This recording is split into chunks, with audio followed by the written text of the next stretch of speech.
सुप्रभात। कालरात्रि चैनल पर सभी हिंदी सीखने वालों का स्वागत है। आपको जैसा कि मालूम है, ये कालरात्रि चैनल बच्चों को हिंदी सिखाने के लिए बनाया गया है। विशेषकर बच्चों को जो बड़े भी हिंदी सीखना चाहते हैं तो हिंदी व्याकरण से संबंधित चीज़ों पर में हम इस पर वीडियो बनाते हैं और डालते हैं आपकी सुविधा के लिए। बहुत ही सिंपल है। तो हम चलो अभी शुरू करते हैं। आज का हमने विषय लिया है पिक्चर स्टोरी, चित्रकथा। चित्र को देख करके हम कैसे कथा लिख सकते हैं। तो इसके लिए सबसे सिंपल सी बात है कि वो चित्र को देखना है और चित्र के आधार पर ही कहानी लिखना है। इससे हमारे सोचने समझने की शक्ति बढ़ती है, साथ ही जो हमारे जो ऑब्जर्वेशन स्किल है वो हमारी बढ़ती है, सोचने समझने की शक्ति। तो आप अभी पुस्तक में चलेंगे, एक उदाहरण पुस्तक से लेंगे, देखेंगे जो ऑलरेडी दिया हुआ है आपको, जस्ट उस पर एक दृष्टि डालनी है। फिर आगे एक उदाहरण अभ्यास के रूप में है जो हम उसको करेंगे। तो चलो हम अपने कैमरे का फोकस करते हैं। ये देखिए, चित्रकथा पिक्चर स्टोरी का जो टॉपिक है वो यहाँ में एक पिक्चर है। ये जो पिक्चर्स को आप देखेंगे तो आपको कहानी याद आ जाएगी पूरी। आपने शायद कहानी सुनी भी हो। दो तोते थे, इन दोनों का आपस में एक प्रतियोगिता हो गई, कौन ज़्यादा ऊंचाई तक उड़ सकता है एक थैला लेकर के। ये कहानी लंबी है, इस कहानी को आपको अपने पुस्तक से पढ़ लीजिए आराम से। इसको ये है इधर, ये आपने पहले भी कई बार पढ़ी होगी, नहीं पढ़ी हुई तो पढ़ लीजिए। अब यहाँ एक पिक्चर दिया हुआ है और पिक्चर के साथ साथ संकेत भी कुछ दिए। संकेत मतलब क्या, छोटे छोटे टाइटल दे दिया। उन टाइटल पर अगर एक एक वाक्य हम लिखते हैं तो हमारी कहानी बन जाएगी। जैसे ये देखिए, यहाँ जो पिक्चर है इसमें तालाब में बगुले और ये कछुआ है। ये दोनों लेके एक दूसरे को उड़ रहे हैं। क्यों उड़ रहे हैं, कहानी सुनेंगे तो पता चलेगा। बीच में बच्चे मिल जाते हैं, उन्होंने कुछ जो बात की उससे कछुआ कुछ समझाने की कोशिश की, इनको तो गिर गया। यही है कहानी मेन, कि बातूनी आदमी जो है अपना ध्यान भी नहीं रख पाया। तो क्या है, हमकी कहानी कहाँ सुन के, एक तालाब।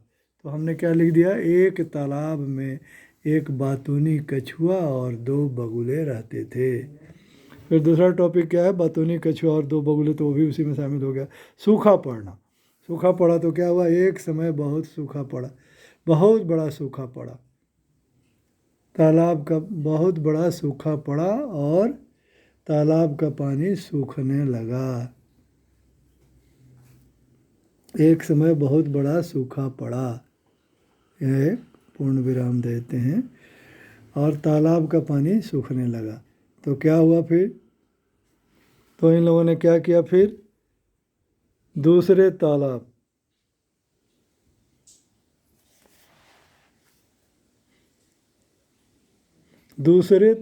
तक जाना है। दूसरे तालाब तक जाना, ये निर्णय किया इन्होंने, दूसरे तालाब तक जाना। तो इस तरह से ना, यहाँ का मैं एक एक हेडिंग ले करके और इनकी मदद से मैं यह कहानी लिख दिया हूँ। तो बार बार अब मैं इधर नहीं करूँगा। तो कछुआ और बगुले चिंतित होने लगे। उन्होंने दूसरे तालाब में जाने का निर्णय किया।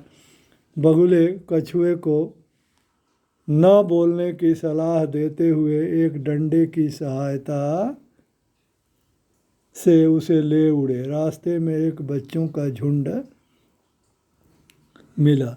कछुए को लटका देख बच्चों ने बहुत कोलाहल मचाया। कछुए ने बच्चों को समझाने की सोची और वह नीचे गिर पड़ा। जैसे ही समझाने की सोची, कुछ वर्ड बोला कि एक मैं क्यों लटक के जा रहा हूँ, तब तक वो नीचे गिर पड़ा। तो ये है बातूनी कछुए की कहानी। तो इससे हमको क्या शिक्षा मिलती है कि ज़्यादा बातूनी होना ठीक नहीं है, जितना ज़रूरी हो अवश्य बोलना चाहिए।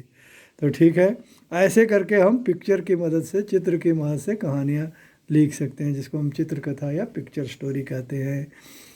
तो आप सबों को ये अच्छा लगा होगा। ऐसे करके और भी उदाहरण आपको अभ्यास करना चाहिए। तो आप सबसे निवेदन है कि आप इस चैनल को सब्सक्राइब करें और वीडियो को लाइक करें। ज़्यादा से ज़्यादा दूसरे स्टूडेंट्स को, जो दूसरे विद्यालयों के स्टूडेंट्स हैं, उनको भी ये शेयर करें। बड़ों लोगों को भी शेयर करें जो हिंदी सीखना चाहते हैं, और अधिक से अधिक इसका इसमें अपना योगदान दें। धन्यवाद।